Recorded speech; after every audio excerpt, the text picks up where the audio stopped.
Bonjour à tous et bienvenue. On dit qu'il est invisible.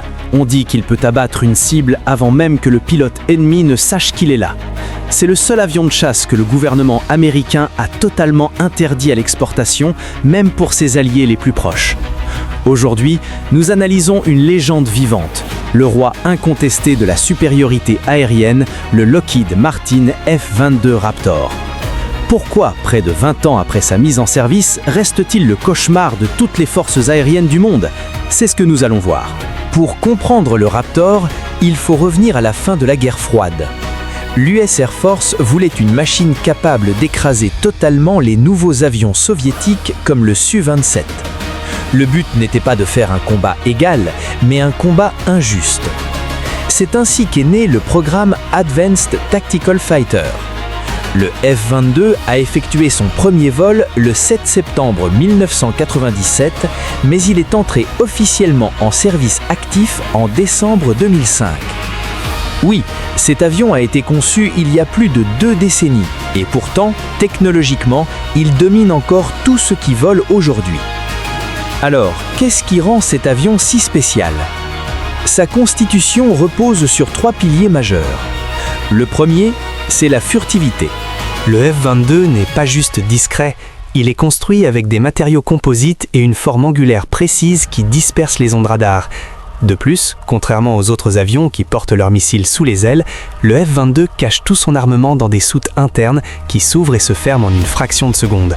Résultat, sur un radar ennemi, un avion classique ressemble à un gros oiseau, mais le F-22 apparaît comme une simple bille. Quand vous le détectez, vous êtes déjà mort. Le deuxième pilier, c'est la supercroisière. La plupart des chasseurs doivent utiliser la post-combustion pour dépasser le mur du son, ce qui consomme énormément de carburant.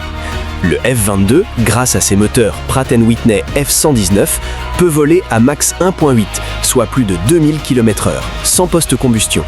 Il peut donc foncer sur sa cible très vite, très longtemps, tout en restant plus froid et donc plus difficile à repérer.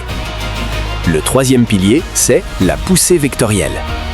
Si vous regardez l'arrière de l'avion, les tuyères des moteurs ne sont pas fixes. Elles peuvent bouger de 20 degrés vers le haut ou le bas. Cela permet à l'avion de faire des virages impossibles, de cabrer sur place et de défier les lois de la physique. En combat rapproché, c'est imbattable. Pourquoi dit-on que c'est le roi incontesté? C'est grâce à la doctrine du First Look, First Shot, First Kill. Premier à voir, premier à tirer, premier à tuer. Grâce à ces capteurs surpuissants, le pilote du F-22 voit tout ce qui se passe à des centaines de kilomètres à la ronde. C'est un véritable ordinateur volant.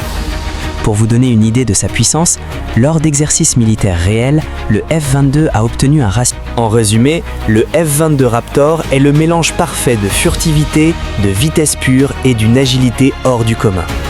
Même si les États-Unis préparent déjà son successeur, le Raptor reste aujourd'hui le standard absolu, l'étalon or de l'aviation de chasse. Et vous, pensez-vous que les nouveaux avions russes ou chinois peuvent enfin rivaliser avec lui? Dites-le moi en commentaire. Si vous avez aimé cette analyse, n'oubliez pas le pouce bleu et abonnez-vous pour plus de contenu sur l'aviation militaire. À la prochaine!